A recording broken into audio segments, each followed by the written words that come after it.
Atención, este episodio contiene lenguaje agresivo, así como descripciones de los asesinatos realizados. Se recomienda discreción.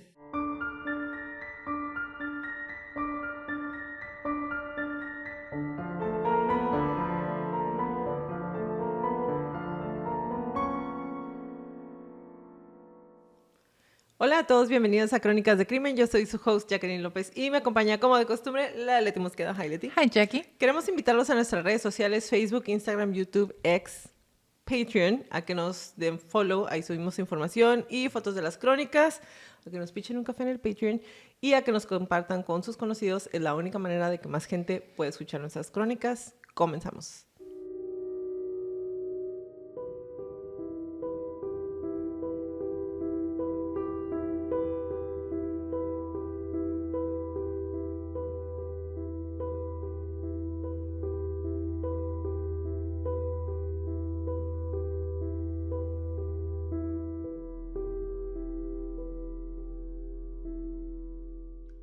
Entre 1973 y 1986, Joseph DeAngelo atacó al menos a 106 menores, mujeres y hombres, sin que la policía de 11 condados lograra siquiera una pista fehaciente.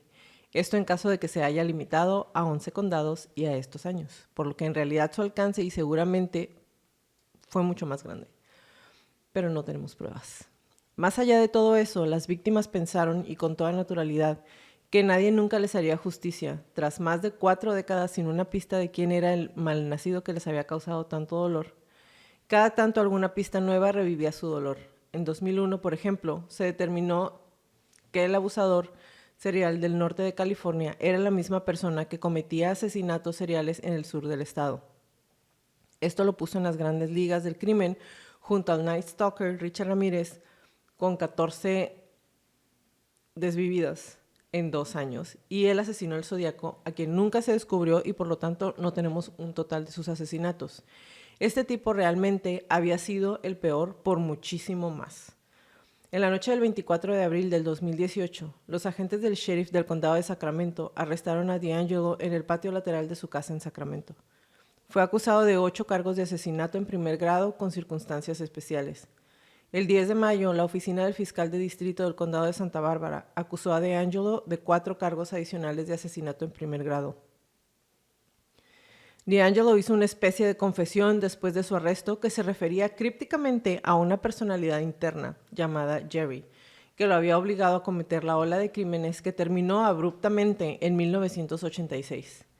El día de hoy les voy a narrar la crónica de los asesinatos perpetrados por Joseph James DeAngelo Jr., el Golden State Killer.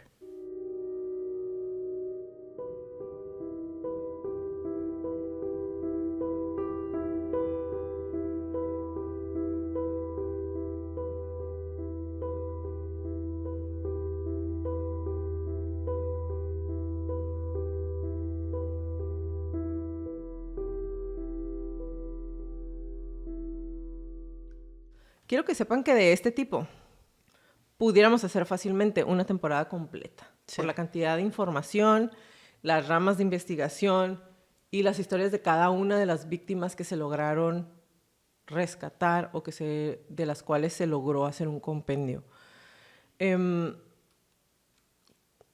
Este asesino, que cobijado en el hecho de que las diferentes corporaciones policíacas no estaban dispuestas a cooperar unas entre otras y a la falta de rapidez de obtención de información, abusó y quitó la vida a más personas de las que probablemente jamás sepamos. Hay muchísima información al respecto, hay muchísimos especiales, hay documentales.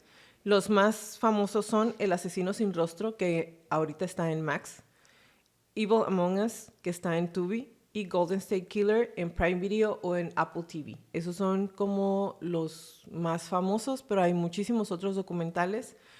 Hay muchos programas que tienen o que hablan del Golden State Killer, y encontré 2 libros.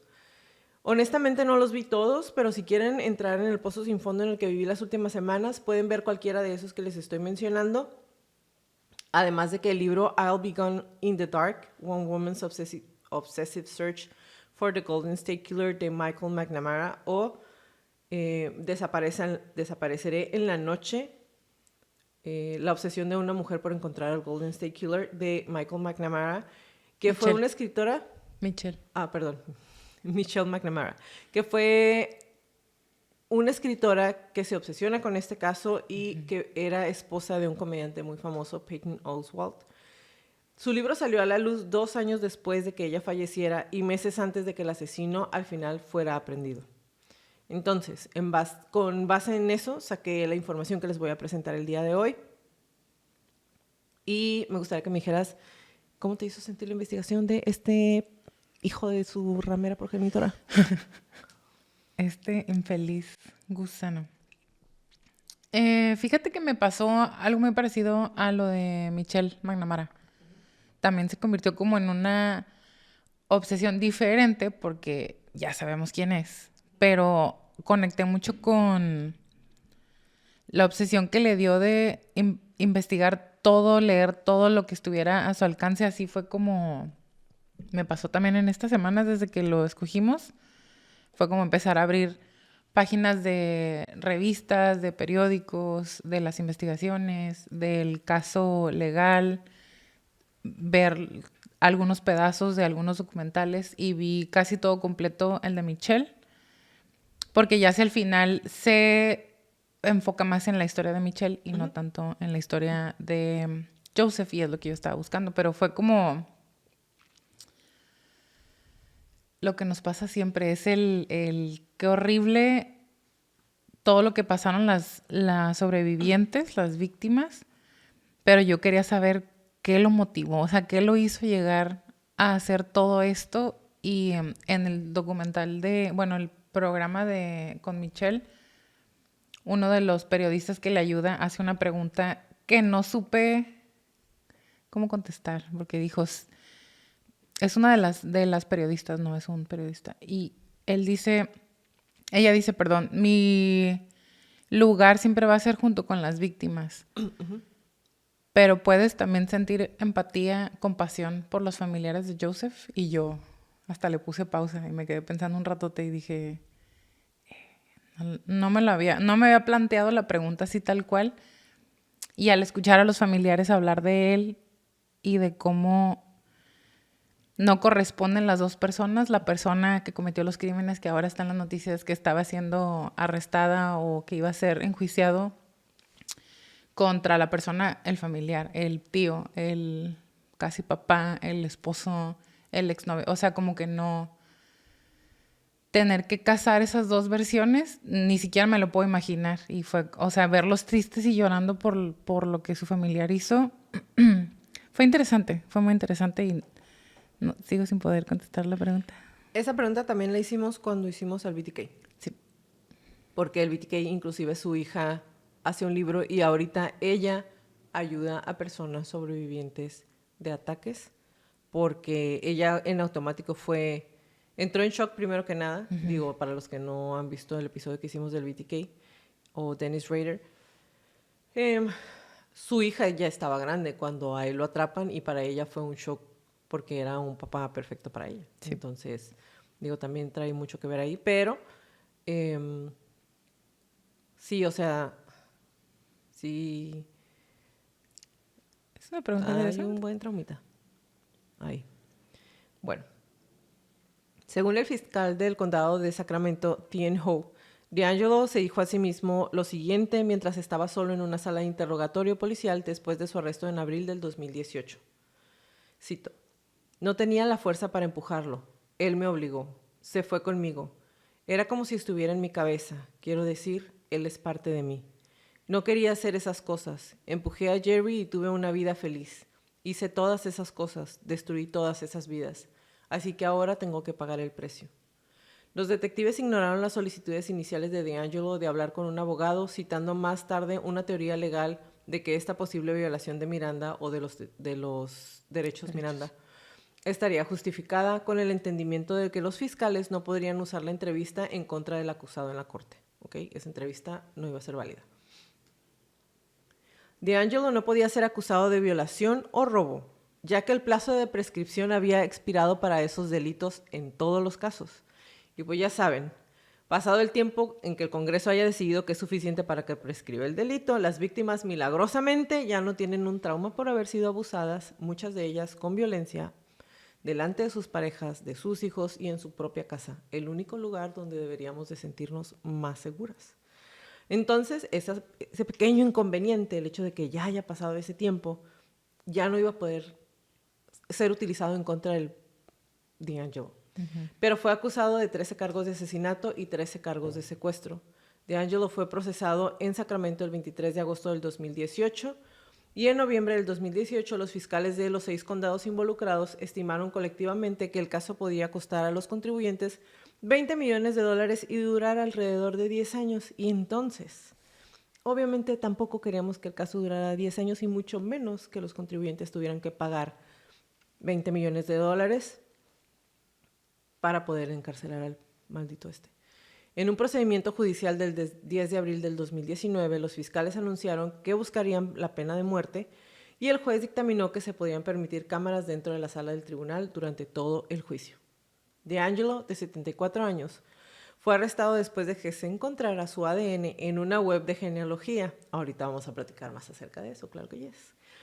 Los investigadores diseñaron un nuevo método de rastreo de ADN al crear un árbol genealógico desde 1800, es decir, lo hicieron a la inversa. Esto para identificarlo como un sospechoso.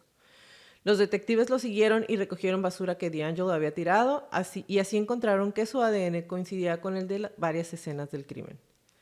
La serie de asesinatos de DeAngelo comenzó en el 75, mientras trabajaba como agente de policía en Exeter, en el norte de California, y durante 12 años la espiral de crímenes fue escalando hasta llegar a casos de violencia brutal, violaciones y asesinatos.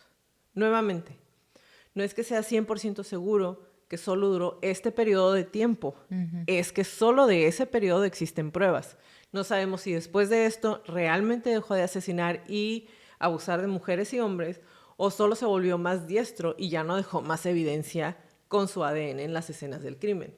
Porque recordemos que antes del 86 no había tantos avances en temas de ADN. Entonces, tal vez él nunca imaginó que esto iba a evolucionar tanto, y cuando ya se dio cuenta dijo, ok, dejo de dejar mi ADN, porque huellas en ningún lugar había. Entonces, sí sabía que era lo que se necesitaba para tener evidencia en una escena del crimen.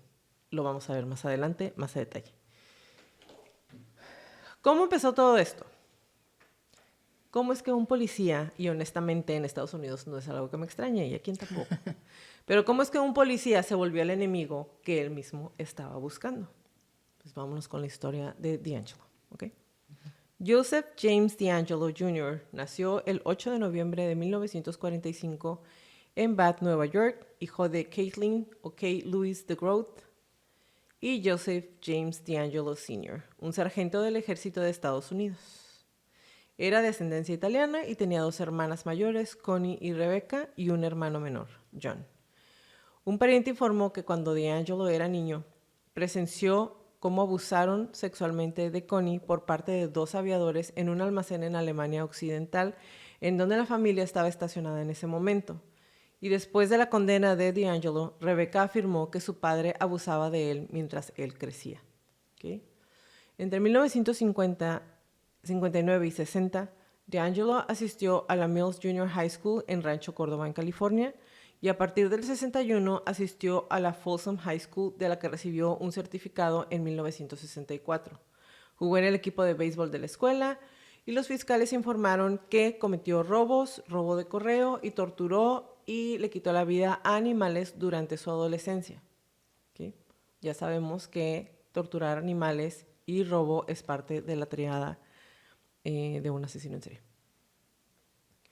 DeAngelo se unió a la Marina de los Estados Unidos en septiembre del 64 y sirvió durante 22 meses durante la Guerra de Vietnam como técnico de control de daños en el crucero USS Canberra y el destructor USS Piedmont. A partir de agosto del 68, DeAngelo asistió al Sierra College en Rocklin, California, y se graduó con un título asociado en ciencias policiales con honores. Asistió a la Universidad Estatal de Sacramento en 1971, en donde obtuvo una licenciatura en justicia penal, y más tarde Tomó cursos de posgrado y capacitación policial adicional en el College of the Sequoias en Visalia y luego completó una pasantía policial de 32 semanas en el Departamento de Policía de Roseville. En mayo de 1970, DeAngelo se comprometió con la estudiante de enfermería Bonnie Jean Caldwell, compañera de clase en el Sierra College o la Universidad Sierra, pero ella terminó la relación en el 71 después de que él se volviera manipulador y abusivo, culminando con su exigencia de que lo ayudara a hacer trampa en una prueba de psicología anormal. Después de la ruptura, él intentó obligarla a casarse con él, amenazándola con una pistola. En noviembre del 73, se casa con Sharon Marie Huddle de Citrus Heights, otra universidad, y la boda se celebra en Auburn. Y en 1980 compraron una casa en Citrus Heights, donde finalmente ahí en esa casa es arrestado más de 4 décadas después. Huddle, su esposa, se convierte en abogada de divorcios en el 82 y tuvieron 3 hijas. 2 nacieron en Sacramento y una nace en Los Ángeles. Las pruebas de ADN vincularon a DeAngelo con 8 asesinatos en Goleta, en Ventura, en Dana Point y en Irvine. Otros 2 asesinatos en Goleta sin pruebas de ADN fueron vinculados por el MO o el modus operandi. DeAngelo se declaró culpable de otros 3 asesinatos, 2 en Rancho Córdoba y 1 en Visalia. También cometió más de 50 abusos sexuales conocidos entre los condados de Sacramento, Contra Costa, Stanislaus, San Joaquín, Alameda, Santa Clara y Yolo en California, y fue vinculado a cientos de incidentes de robos, allanamientos, vandalismo, estar viendo a la gente, acecho y merodeo. Una joyita. Durante mucho tiempo se sospechó que el campo de entrenamiento del criminal que se convirtió en el violador del área este era en Visalia.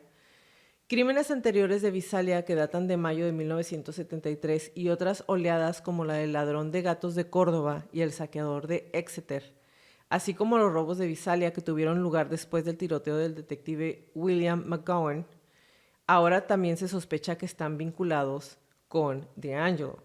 Durante un periodo de 20 meses, se cree que DeAngelo fue responsable de un asesinato y alrededor de 120 robos. En un periodo de 20 meses. Wow. Y nunca lo tuvieron así como con pruebas de nada. 120 robos. Okay. El primer saqueo o robo ocurre el 19 de marzo del 74, cuando una suma de $50 en monedas fue robada de una alcancía. La mayoría de las actividades del saqueador o del ratero involucraban entrar a las casas, hurgar o vandalizar las posesiones del dueño, esparcir la ropa interior de las mujeres y robar una variedad de artículos de bajo valor, mientras que a menudo se ignoraban los billetes y artículos de mayor valor a simple vista.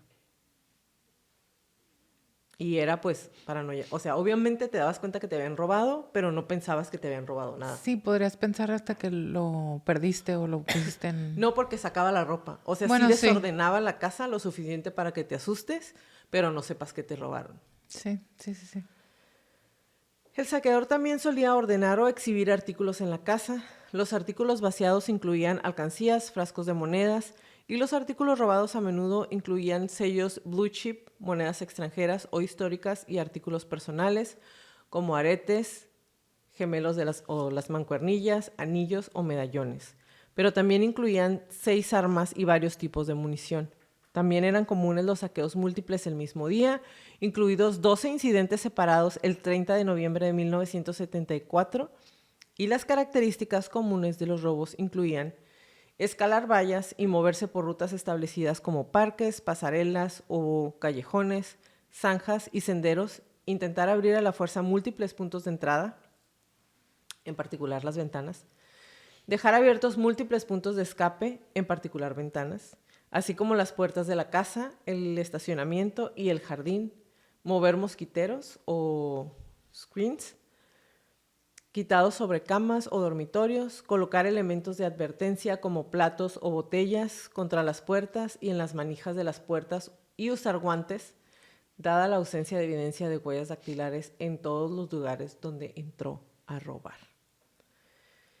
Entonces, como ya lo mencioné, lo que cambia esta historia es que de mayo del 73 a agosto del 76, DeAngelo fue un oficial de la policía de la unidad de robos en Exeter.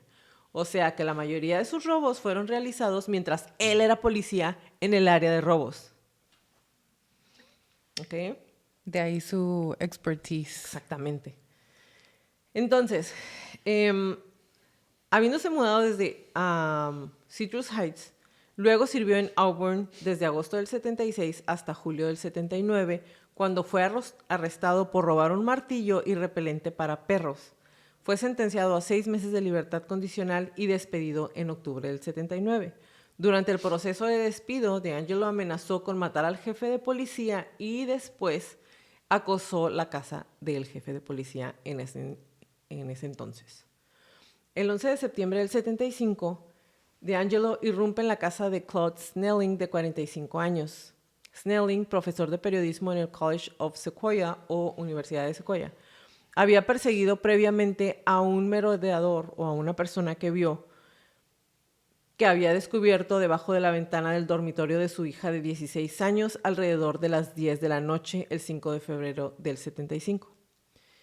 El 11 de septiembre se despertó alrededor de las 2 de la mañana por ruidos extraños y al salir de su dormitorio, Snelling corrió por la puerta trasera y se enfrentó a un intruso con pasamontañas en su estacionamiento que intentaba secuestrar a su hija, que había sido sometida con amenazas de ser apuñalada o baleada si no se dejaba.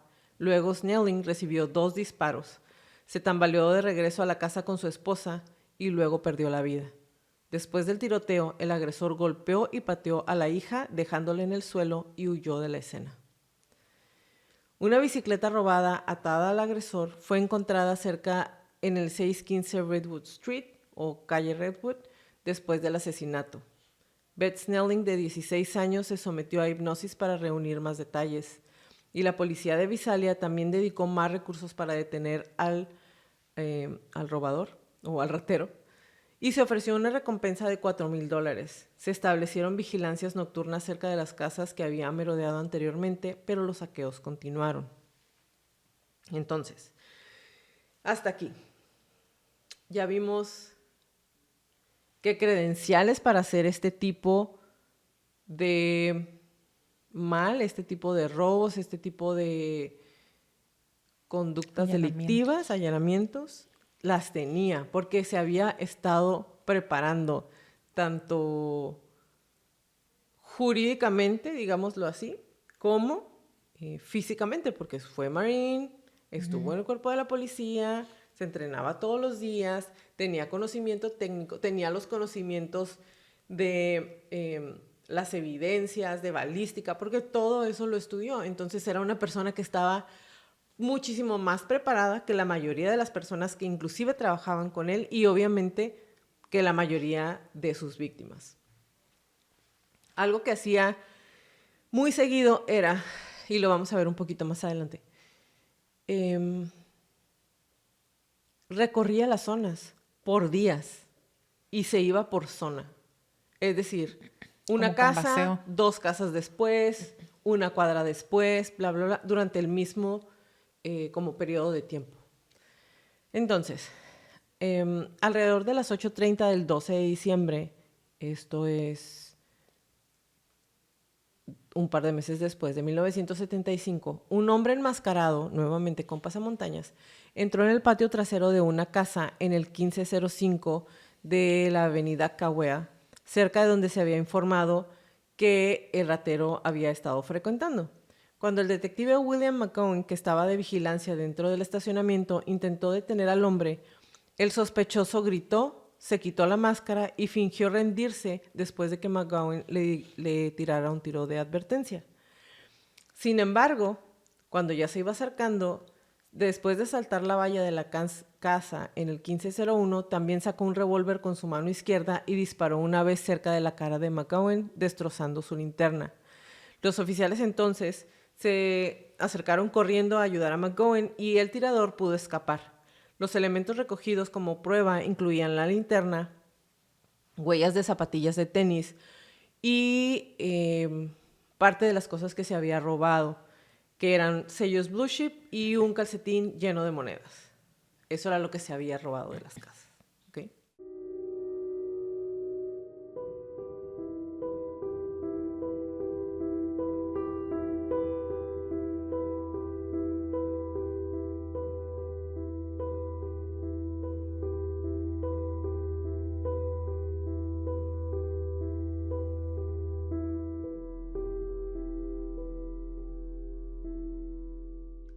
DeAngelo se muda al área de Sacramento en 1976, en donde sus crímenes se intensifican desde robos hasta violaciones. Va escalando. Los crímenes inicialmente se centraron en las áreas entonces no incorporadas de Carmichael, Citrus Heights y Rancho Córdoba al este de Sacramento. Y aquí cabe mencionar una cosa. Siempre que cambiaba de área, en ese entonces, la policía, como no había comunicación entre ellos y como si literal era de que a ver qué información tienes tú, no, a ver qué información tienes tú, no te la voy a compartir. Yo tampoco, haz tu tarea y yo hago la mía. Entonces, como esa era la manera en que operaban en ese entonces, tardaron muchos años en darse cuenta que era la misma persona y que si, por ejemplo, en un lugar lo apodaban el ratero de Rancho Covadonga y en el otro del violador de Hikes, como le ponían los apodos por el modo por el modus operandi y según a su conocimiento, entonces menos, porque para ellos decir que uno era violador y el otro era ratero no tenía nada que ver uno con el otro. Entonces eso entorpecía aún más la investigación.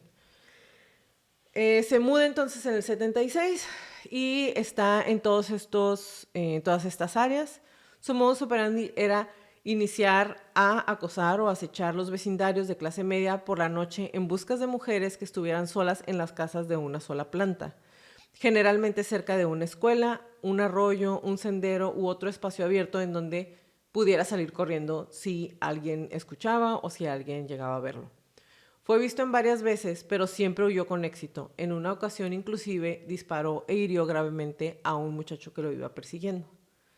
La mayoría de las víctimas habían visto o habían escuchado a un merodeador en su propiedad antes de los ataques y muchas habían sufrido allanamientos, es decir, se habían metido en la propiedad. Entonces, cuando cambia de zona, que ya escala de robar a robar y abusar sexualmente de las mujeres,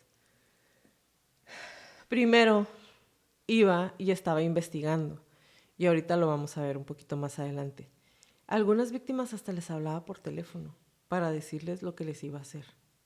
Las mujeres hablaban a la policía iba a su casa, no encontraban nada, nada más te hablaron, tal vez es una broma, y ese día más tarde... Tal vez es una broma. Y ese día más tarde iba a las casas. Eso lo hizo muchas veces y traigo una lista de llamadas que ahorita se las voy a pasar. Entonces, la mayoría de estas mujeres ya habían visto a alguien acechando su casa. Ya le habían hablado a la policía o le habían contado a alguien que les tuviera confianza. Ya tenían miedo de estar solas en su casa. Uh-huh. Ya les había quitado su paz. Entonces, la policía creía que el agresor realizaría un reconocimiento exhaustivo en un vecindario objetivo, mirando por las ventanas y merodeando por los patios, antes de seleccionar una casa para atacar. Se creía que a veces entraba en las casas de futuras víctimas para abrir las ventanas, descargar armas y colocar ligaduras para su uso más tarde. Con frecuencia llamaba por teléfono a las futuras víctimas, a veces con meses de anticipación, para conocer sus rutinas diarias. Ahora imagínate, bueno, no se imaginen porque va a estar horrible, que están en su casa y alguien se mete a su casa y de abajo de un cojín de tu sillón saca algo para amarrarte, algo que tú ni tenías la perra idea que estaba abajo del cojín de tu sillón. Entonces, imagínate el pánico que les ha de haber dado a todas... Bueno, no necesitan imaginarse. Si entran a ver cualquiera de los documentales que les estoy diciendo, hay muchas entrevistas de las víctimas en donde dicen, me había golpeado, me tenía detenida y de repente me tiene la pistola a un lado de la cabeza y saca unas cintas de tenis de abajo del cojín de mi sillón y me dice que amarre a mi marido con ellas. Y yo ni enterada. Imagínense, o sea, otra vez, el pánico de saber que estás en tu casa, en tu lugar seguro, y alguien estuvo en tu casa, tanto así que no te diste cuenta que tenía cosas escondidas para atacarte más tarde. Cuando lo estaba leyendo, dije, Eso es, tía, es muy horrible. me causó una ansiedad bien cañón porque estás en tu casa. Es otra vez el lugar más seguro que tenemos la mayoría de las personas. Y que alguien haya invadido así tu privacidad al grado de que tenga cosas escondidas en tu casa. Cuando leí eso, de verdad, no sé cómo explicar el nivel de ansiedad que me causó pensar que alguien pudiera estar en mi casa y dejar cosas para después hacer daño, ¿sabes? O sea, fue como a la madre, o sea, realmente se me hizo bien impresionante. Mm, aunque y ¿sabes qué? También eso se me hizo muy BTK de su parte, hablarle a las víctimas. Sí. Y no se conocieron. Y cuando atrapan al BTK todavía no lo atrapaban a él. Entonces todavía eso se me hizo como que más fascinante, No porque esté no padre. porque esté suave, pero dije, ¿cómo los dos están tan podridos de la cabeza y cómo se les ocurrió hacer lo mismo? Hablarle a la gente para asustarla antes de hacer las cosas. O sea, el nivel de maldad, güey, tan grande como para disfrutar tanto con tanta antelación como para que se te ocurra marcarle a la gente para asustarla. Y no nada más asustarla, cumplirles. Porque después cuando llegaba con ellas, pues ya te había hablado por teléfono. O sea, ya me tenías Sí, que está haber muy estado enfermo, esperando. muy enfermo. Entonces, su método habitual era entrar por una ventana. Ah, perdón. Normalmente se atacaba a mujeres solas, como ya lo mencioné, con niños o niños pequeños, y finalmente se decide atacar parejas. Se cree que este cambio en el modus operandi es resultado directo de los informes de los medios de comunicación que afirmaban que solo atacaba a mujeres solas. Cuando se empieza a hacer la ola más grande, que está abusando mucho de mujeres, que empiezan a ir a la policía. Y esto me llamó muchísimo la atención. Si ven los documentales se van a dar cuenta. Les empezaron a decir a las mujeres: no salgan solas, no se pongan esos vestidos. Y hay comerciales, güey. No sé si los viste, en donde dice, no sé, Lupita fue atacada esta noche, pero Lupita se expuso porque iba caminando en la calle y vio a un hombre en la esquina y en lugar de salir corriendo, pasó y le dijo buenas noches y pues Lupita se expuso y por lo tanto no seas como Lupita. No salgas de noche, no andes en vestido, no le sonrías a los hombres, no esto, porque no sabes si alguien te pueda atacar y pues nadie va a poder ayudarte, no seas como Lupita. O sea, ese era el tipo de recomendaciones que les daban. Después de que hacen ese anuncio como tip de cuidados, porque empezó a salir en la tele así como de que no camines sola por la noche, no le sonrías a extraños, porque otra vez, ¿no? Sale un policía, lo están entrevistando, uno de los detectives, y le dicen, las mujeres están muy asustadas, las familias se triplicaron, o sea, las ferreterías se quedaron sin cosas para los seguros de las puertas, de las ventanas, etcétera, etcétera. Y dice el detective, pero no se preocupen, solamente está atacando a mujeres que viven solas, entonces váyanse a la casa de su mamá, tengan compañía para que no esté pasando. Ese día en la noche empieza a atacar mujeres con pareja, es decir, familias. Se metía a las casas donde había familias completas. Y es que mucho de lo que estás comentando de los... como la policía manejaba la información, tenían ellos el mix en su mente, los policías, de no podemos dar demasiada información para no inspirar a otras personas, a los que le llaman copycats o los que copian los crímenes. Yo pienso que la gente llega a copiar los crímenes para que se le atribuyan a otra persona y ellos un poco más fácil poderse salir con la suya. Pero entonces hacen una tipo rueda de prensa, conferencia, sesión informativa en una de las escuelas.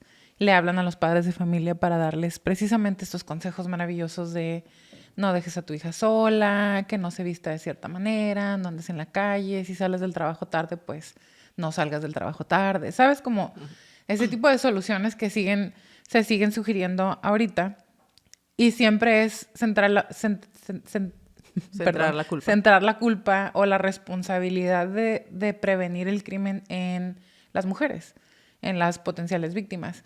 Y en esa conferencia informativa que están haciendo, los policías están explicando, ¿no? Es que primero les habla por teléfono, después se mete a la casa, encuentra dónde están los interruptores, se aprende dónde están los cerrojos, se da cuenta si tienen perros, ve por dónde pueden entrar de la casa de los vecinos.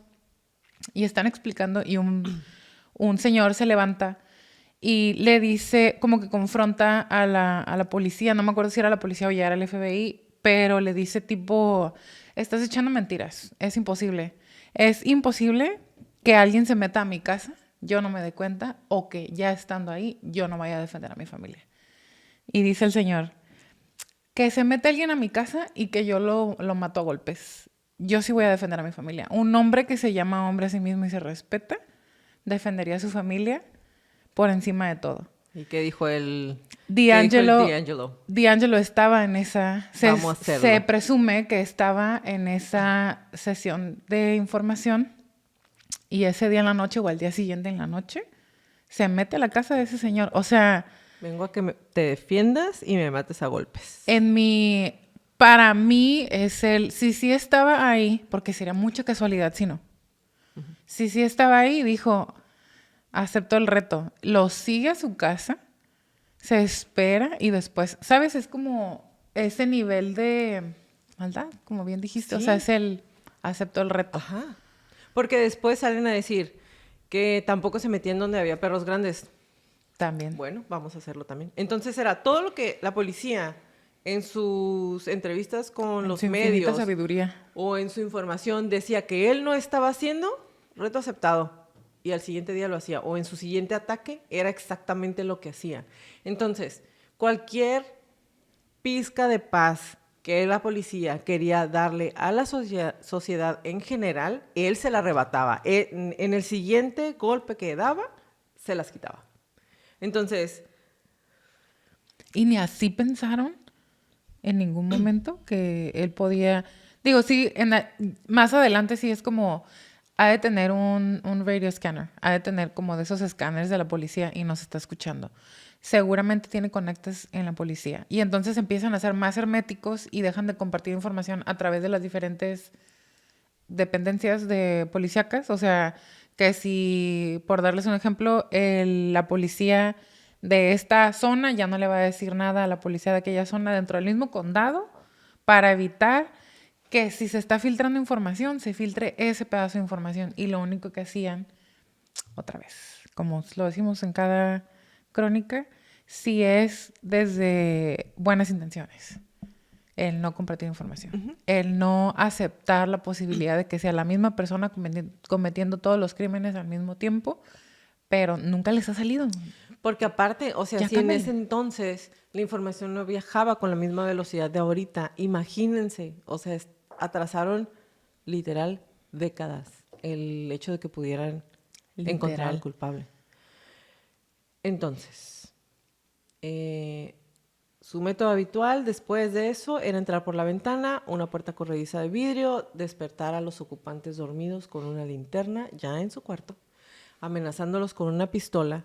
Las víctimas eran posteriormente atadas con ligaduras que normalmente eran las cintas de los zapatos que él ya había dejado preparadas en su propia casa. Luego les vendaba los ojos y las amordazaba con toallas que había rasgado en tiras. la víctima femenina era generalmente obligada a atar a su marido o su compañero antes de ser atada a ella y después abusada sexualmente. Y les ponía... A los maridos, para que no pudieran hacer nada, los acostaba boca abajo y les ponía trastes en la espalda, platos, cucharas, cualquier cosa. Si haces ruido o se cae cualquiera de las cosas que te puse encima, la voy a matar. Así.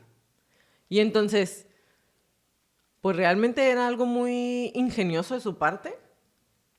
Sí. Y les quitaba totalmente la oportunidad de defenderse o defender a las esposas, porque aparte ellos estaban totalmente maniatados y con los ojos vendados, entonces que iban a hacer de manera rápida sin que los atacara. Y para cuando empezó a hacer esto ya había brutalizado a otras mujeres, ya había matado a una de ellas, entonces ya sabían que sí iba a matarlos.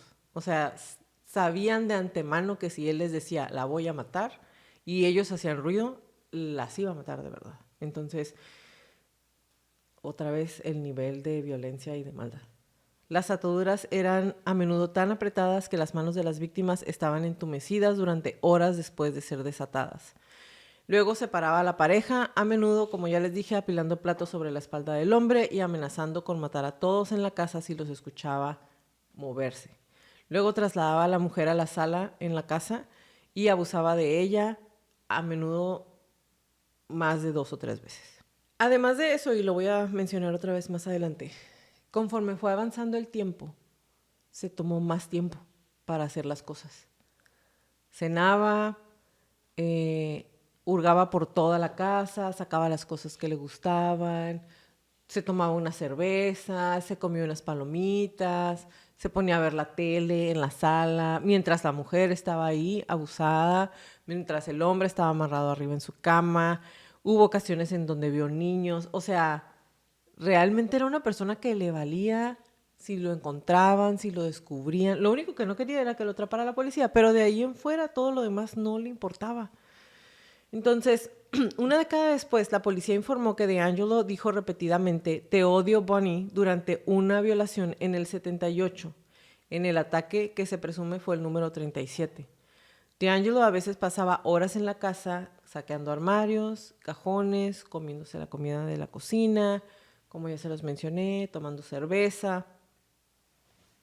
Volvía a abusar de la mujer nuevamente, hacía amenazas adicionales y las víctimas a veces pensaban que ya se había ido de la casa antes de salir nuevamente a atacarlas.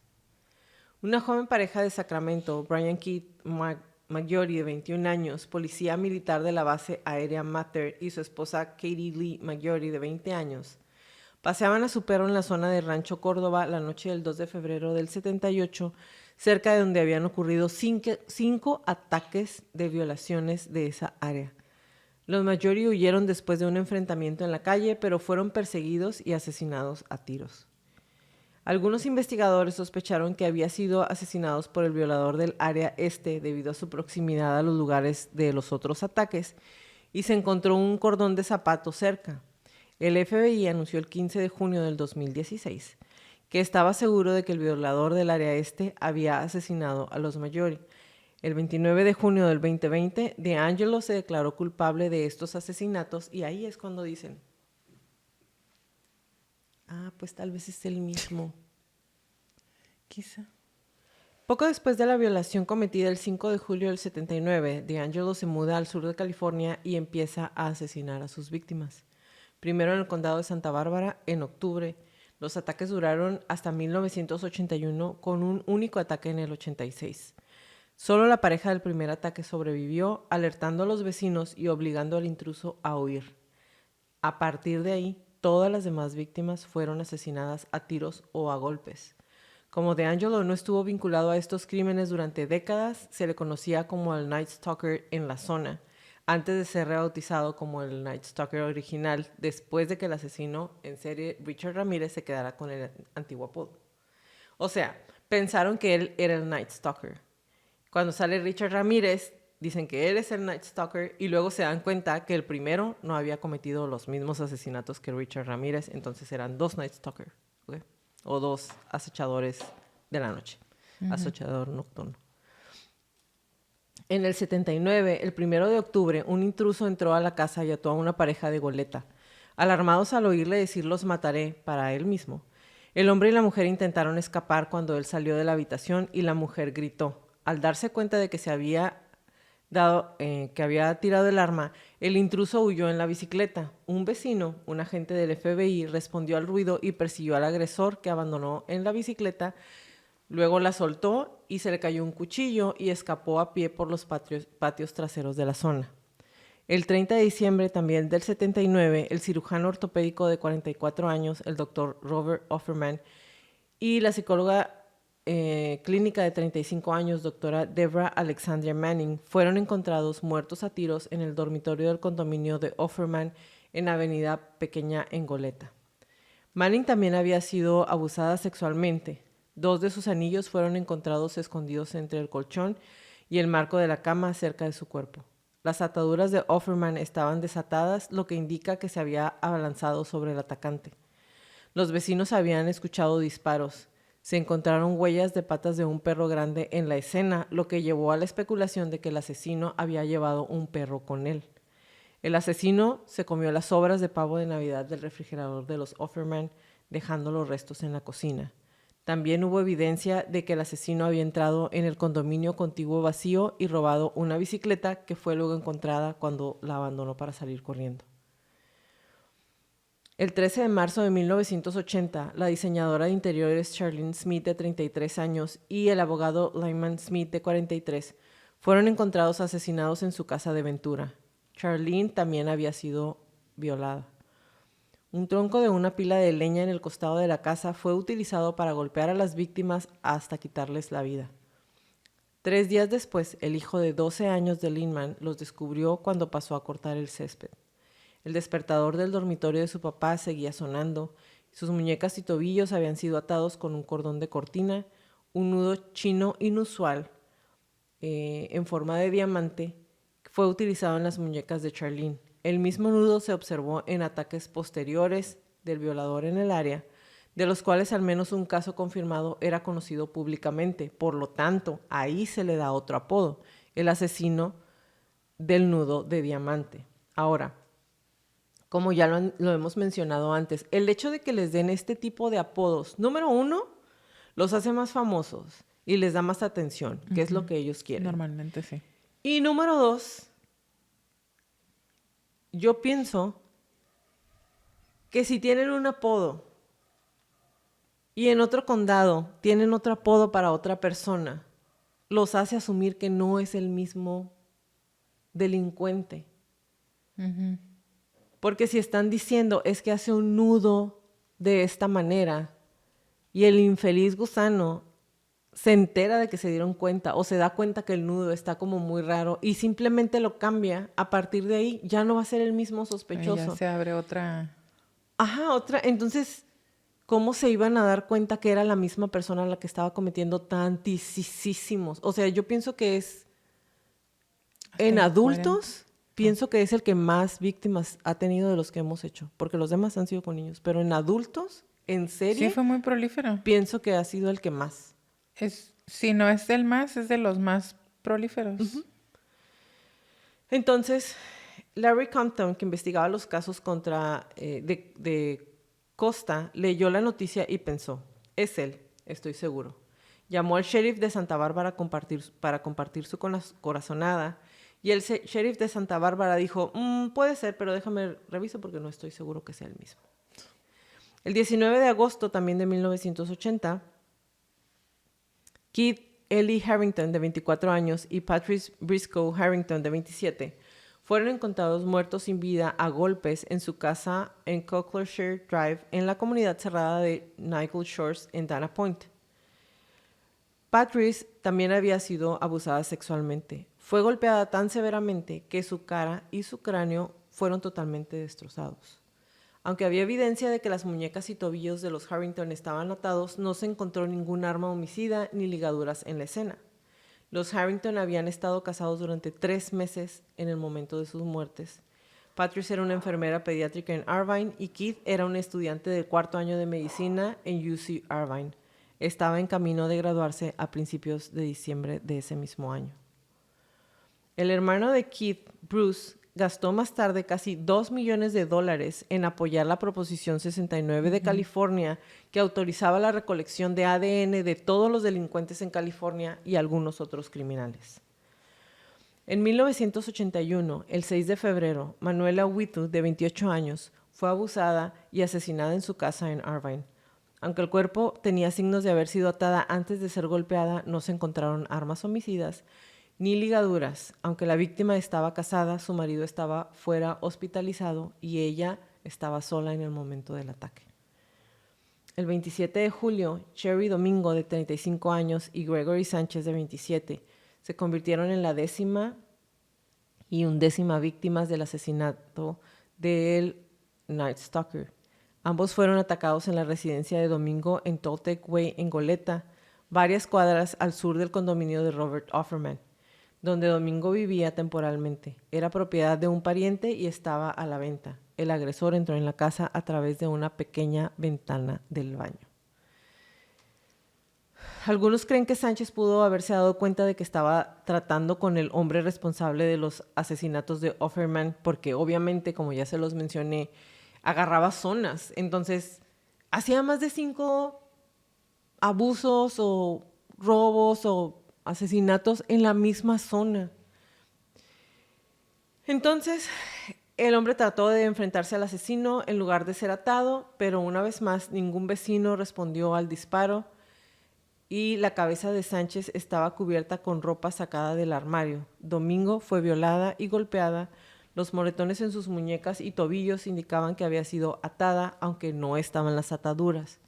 Un trozo de cinta de envío fue encontrado cerca de la cama y fibras de una fuente desconocida estaban esparcidas por su cuerpo.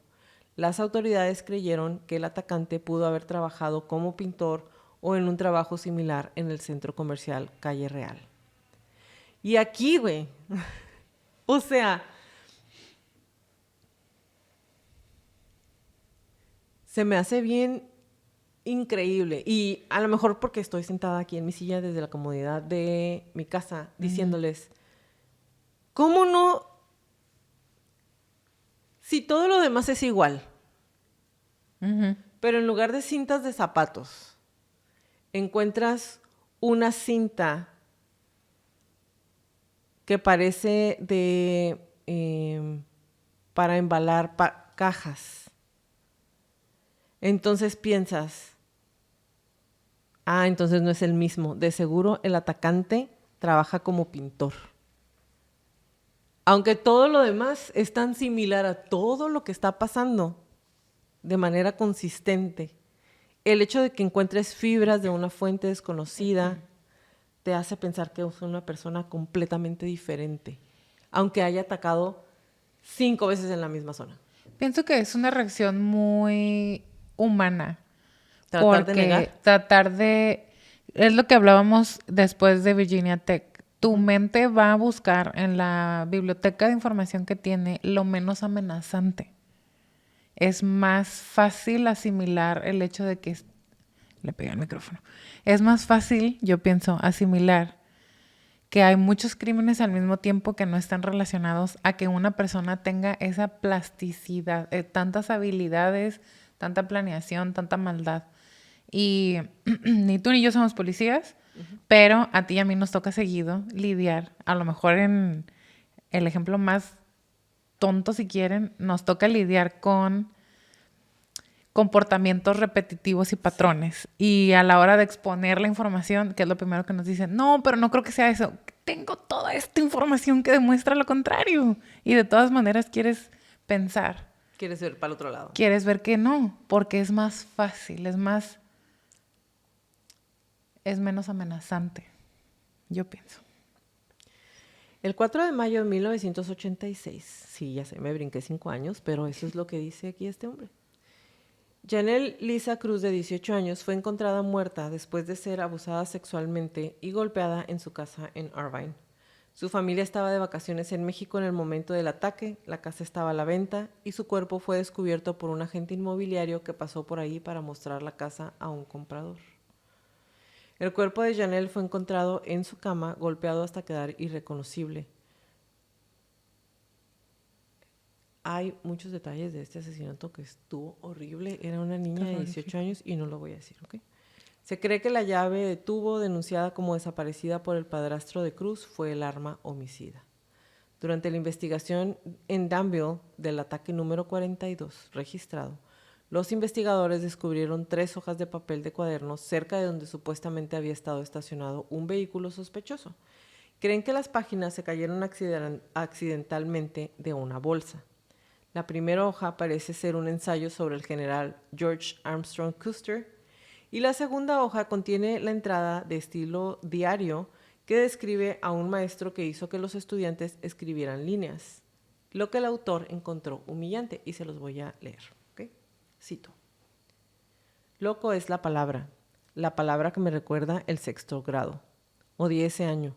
Ojalá hubiera sabido lo que iba a pasar durante mi año de 6º grado, el último y peor año de la escuela primaria. Loco es la palabra que permanece en mi cabeza sobre mi terrible año como estudiante. Mi locura fue causada por decepciones que me dolieron mucho. Decepciones de mi maestro, como excursiones escolares que se planearon y luego se cancelaron. Mi maestro de 6º grado me dio muchas decepciones que me hicieron enojar mucho y me hicieron construir un estado de odio en mi corazón. Nadie me había decepcionado tanto antes y nunca odié a nadie a tanto como lo hice con él. La decepción no fue la única razón que me hizo enojar desde mi clase de 6º grado. Otra fue meterme en problemas en la escuela, especialmente hablando de eso.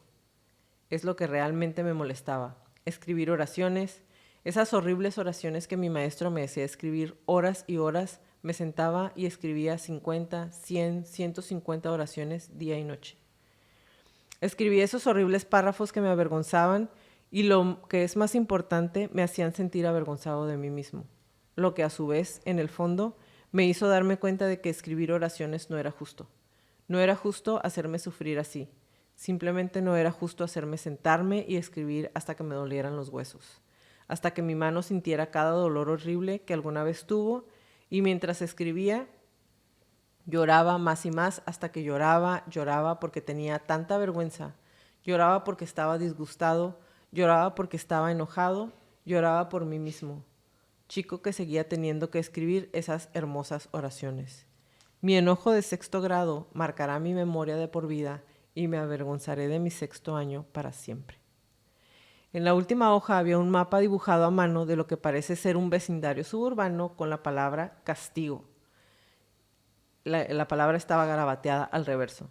Los investigadores no pudieron identificar el área del mapa, aunque el artista claramente tenía conocimiento del diseño arquitectónico, paisajístico y de cada una de las casas. Según el detective Larry Poole, el mapa es una ubicación de fantasía que representa el terreno de ataque deseado por el violador.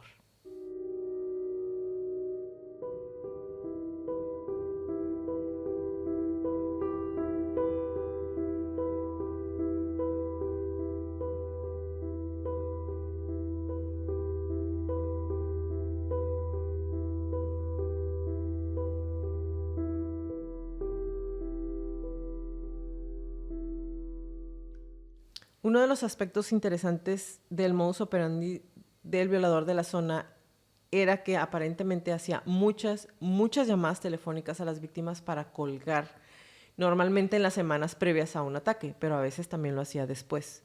Eran tan habituales que hemos decidido no enumerarlas aquí, pero lo que no es tan habitual eran los casos en los que hablaba con una o con varias víctimas. O sea que aparte de lo que les voy a mencionar ahorita, hubo muchísimas otras llamadas en donde nada más escuchaba a la gente, pero él no hablaba. ¿Okay?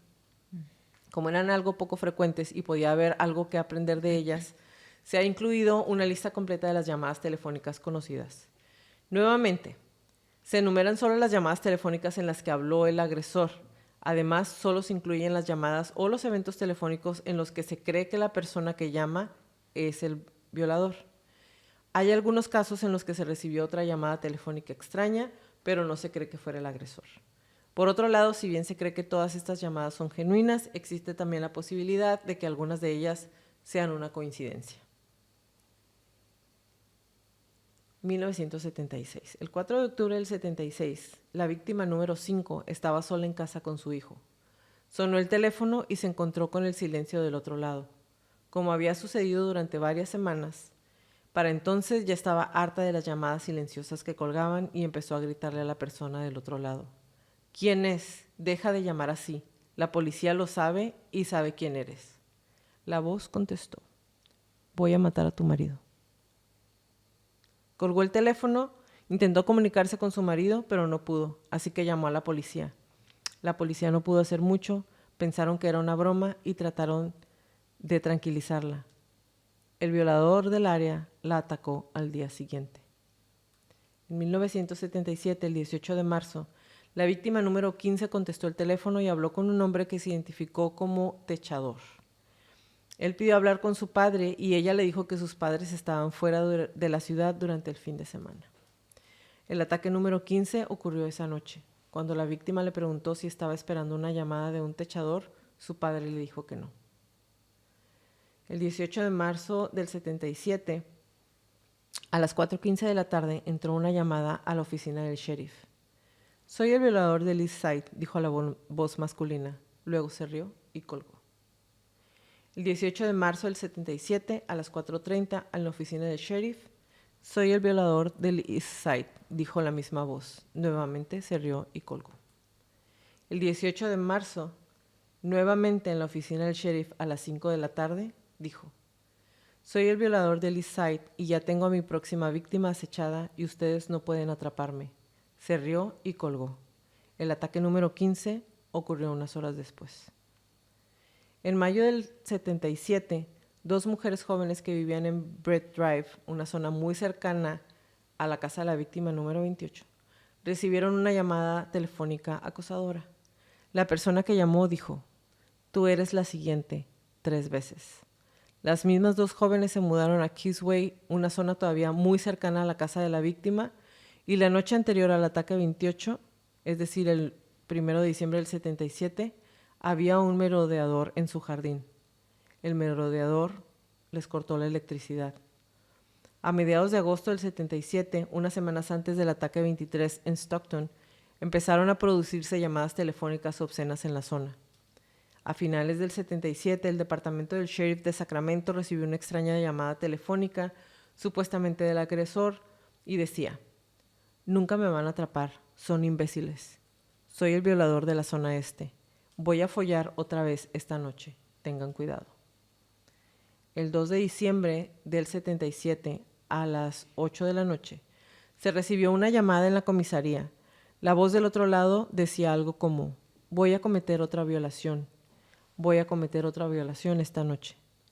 La voz sonaba como la de un hombre de unos 20 años y era muy clara, sin acento ni ruido de fondo en la llamada. Las palabras sonaban como si estuvieran leyendo o recitando. El ataque 28 ocurrió solo unas horas después. 10 de diciembre del 77, a las 9:50, el departamento del sheriff recibe nuevamente una llamada. Voy a atacar esta noche, Watt Avenue. 10 de diciembre del 77, a las 21:52. Voy a atacar esta noche, Watt Avenue. Diciembre del 77, la víctima número 8 recibe una llamada telefónica de alguien que susurra amenazas. La número 23 también recibe una llamada telefónica de alguien que también le dice amenazas. A finales de diciembre del 77 y a principios de enero del 78, las futuras víctimas del ataque número 30 reciben múltiples llamadas telefónicas durante todo este periodo. La persona que llamaba siempre preguntaba por alguien que no vivía en su dirección. Las llamadas cesaron alrededor de la segunda semana de enero. El 2 de enero del 78, la víctima número 1 había estado recibiendo llamadas telefónicas extrañas desde Navidad. La policía le dio una grabadora con la esperanza de que pudiera captar la voz del interlocutor. El 2 de enero por la tarde, el teléfono sonó varias veces. Una de ellas era el número equivocado y preguntaban: ¿está Ray ahí? Algunos investigadores creen que la persona que llamó era el violador. Más tarde esa misma noche, los zapatos deportivos negros, el pasamontañas, los ojos claros, la pausa inexplicable en la cocina de las víctimas, a veces para comer, a veces para llorar mientras murmuraba mamá, las armas, las sogas, voy a desaparecer en la oscuridad, la frase que reiteraba como su marca registrada para advertir a todas las personas que permanecería al acecho. La respiración en el teléfono antes de la amenaza, te voy a matar. Durante décadas, estas coincidencias fueron armando un rompecabezas, pero siempre faltaban las piezas centrales. El teléfono sonó nuevamente en la casa de la víctima número 1, una vez más. Una voz que reconoció como la del violador estaba del otro extremo. Te voy a matar, te voy a matar.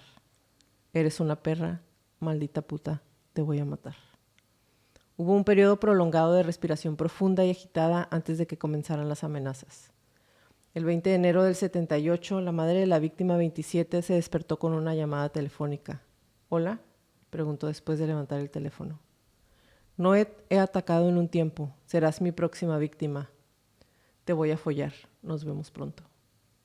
El 20 de enero, a las 5:30 de la mañana, la víctima femenina del ataque 18 acababa de levantarse de la cama para ir a trabajar. Sonó el teléfono y al otro lado de la línea había un hombre. No he atacado en mucho tiempo. Serás mi próxima víctima. Te voy a follar. Nos vemos pronto. A finales del 78, de enero del 78, las víctimas del ataque 29 recibieron llamadas telefónicas, 4 en total, de un hombre con una voz extraña. El que llamaba siempre preguntaba si la madre de las víctimas estaba ahí. El 16 de marzo del 78 sonó el teléfono y contestó una madre de 28 años con 2 hijos que vivía cerca del ataque número 30. Al otro lado había un hombre que susurraba. Necesito hablar con alguien mientras me masturbo. ¿Te interesa? Esto ocurrió 2 días antes de que fuera atacada. El 1 o 2 de abril del 78, la casa de la víctima 31 recibió una llamada telefónica. Respondió su hermana y una voz masculina dijo, me he follado a tu hermana. El teléfono sonó de la casa de la víctima 31 el 12 de abril. La voz masculina del otro lado dijo, déjame venderte. A principios de mayo del 78, las futuras víctimas del ataque 32 recibieron muchas llamadas telefónicas que colgaban. Hacia mediados de mayo, esas llamadas telefónicas se volvieron obscenas. La última llamada que se recibió a mediados de mayo, la persona que llamó dijo, quiero correrme en tu regazo. Esto fue aproximadamente 3 semanas antes de que ocurriera el ataque.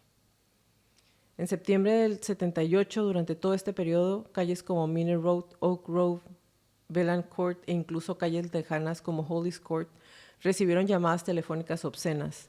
Estas áreas estaban alrededor del ataque 37 y en el 38. En el 79, el 15 de enero, la víctima 42 recibió una llamada que identificó como el asesino del Golden State. Esta llamada se produjo más tarde, un mes después del ataque, y le dijo, ¿quieres tener sexo? A mediados del 79, las llamadas telefónicas de broma empezaron en una casa cerca del campo de golf en Walnut Creek. 3 mujeres vivían en esa casa y las llamadas continuaron desde mediados de mayo hasta el día en que ocurrió el ataque 45. El día antes del ataque, esas mismas 3 mujeres tenían un merodeador en su patio trasero. 2 fotos fueron robadas de la casa y una de las fotos robadas en la que aparecía una de ellas en bikini. En noviembre del 79, una joven que vivía en Calle Real, una calle cerca de la actividad en Goleta, recibió una llamada telefónica en medio de la noche. El hombre del otro lado hizo amenazas no específicas y colgó. El 7 de noviembre del 79, la misma joven que había recibido la llamada, recibió otra llamada de broma en medio de la noche. El hombre del otro lado amenazó con matarla. Era la misma voz que había llamado anteriormente. Voy a hacer una pausa para decirles que cuando estaba leyendo todo esto estaba muy molesta porque seguían poniendo que eran llamadas de broma, aunque seguían atacando a las mujeres. La policía decía que eran llamadas de broma. El 20 de noviembre del 79, por la tarde, se produjo una llamada obscena en Nueces Drive, una calle al oeste de la zona de Playa Moore, Mesa en Goleta. Se produjo otra llamada telefónica obscena, esta vez en una calle cercana a Goleta. Esa casa estaba solo unos metros de la casa que recibió las llamadas obscenas el 1 y 7 de noviembre. Del 21 al 24 de noviembre del 79, una mujer que vivía al sur de Berkeley Road recibió más de una docena de llamadas telefónicas obscenas y llamadas telefónicas que colgaban durante 4 días seguidos. A principios de enero del 80, un residente que vivía cerca recibió una llamada recibió una docena de llamadas telefónicas obscenas en las primeras horas de la mañana. Esto fue bastante poco después de los asesinatos de Offerman y Manning. El 4 y 5 de febrero del 81 se recibieron llamadas misteriosas cerca de la casa de Wheaton. Se describió al autor de la llamada como un hombre afroamericano de aspecto mayor. Puede o no estar relacionado con el asesinato de Wheaton, que ocurrió 1 o 2 días después, aunque algunos creen que podría deberse a que le robaron la cinta del contestador automático. El 21 de octubre de 1982, la víctima 24 recibió una llamada de voz que identificó como el Golden State Killer. La persona que llamaba dijo: «Hola, soy yo otra vez. ¿Te acuerdas de mí? Voy a venir a follarte otra vez». Y le dijo más cosas.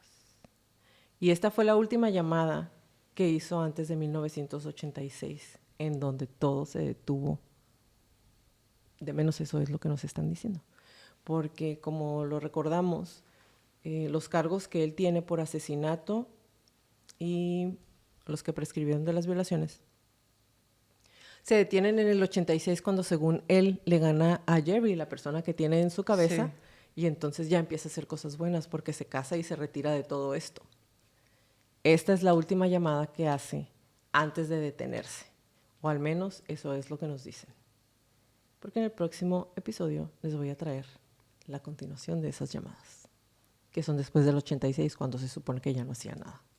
Gracias por acompañarnos en un episodio más de Crónicas de Crimen. Los esperamos en nuestro próximo capítulo. Si les gustan nuestras crónicas, por favor regálenos un review en iTunes y o en Spotify.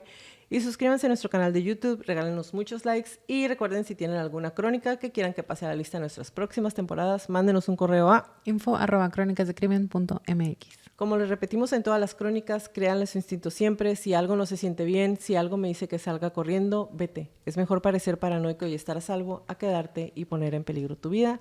Ahora sí, bye Leti. Bye Jackie, bye Crónicos. Toda la redacción y búsqueda de esta crónica fue hecha por mí, todo el perfil clínico fue realizado por Leti Mosqueda y toda la música es por Kevin MacLeod.